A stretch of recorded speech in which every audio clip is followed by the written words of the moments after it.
নয়।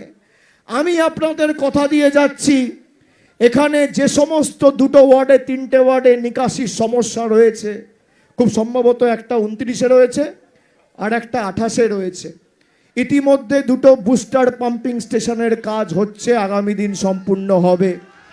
Solid waste ম্যানেজমেন্টের কাজ হয়েছে, আমরা ঢেলে পানিহাটি সোদপুরকে সাজাবো। আপনারা মমতা বন্দ্যোপাধ্যায়ের উপর আশীর্বাদ রাখুন এবং মমতা বন্দ্যোপাধ্যায় সহ যারা 10 কোটি বাঙালিকে বাংলাদেশি বলেছে তাদের শিক্ষা দিতে হবে আগামী 29 তারিখ। আমাদের যারা রোহিঙ্গা বলেছে তাদের শিক্ষা দিতে হবে। আমি এটুকু বলে, আমাদের 6টা অবধি সময় নেওয়া আছে, 5টা 58 বাজে।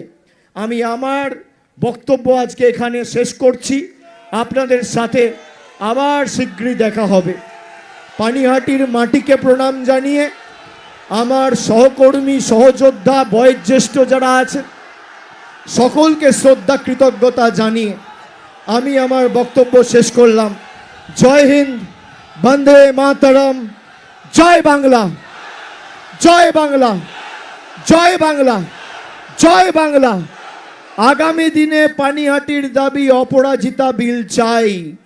অপরাজিতা বিল যদি পাস হয়, কোনো ধর্ষক যদি ধর্ষণে অভিযুক্ত থাকে এবং পারিপার্শ্বিক এভিডেন্স তার বিরুদ্ধে থাকে, 50 দিনের মধ্যে তার দৃষ্টান্তমূলক শাস্তি হবে। রাজ্য সরকার উদ্যোগ নিয়ে করেছে।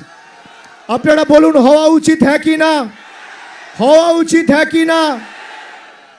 যে দল বিলকিস বানু হত্যাকারীদের, ধর্ষকদের মঞ্চে ডেকে মালা পরিয়ে বরণ করে, সে কোনোদিন জাস্টিস করতে পারবে? সে কোনোদিন সুবিচার দেবে? 2 বছর সিবিআই সুবিচার দিয়েছে? দেয়নি।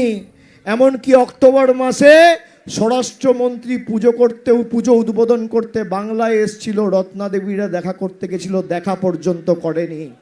আমরা ভুলে যাইনি।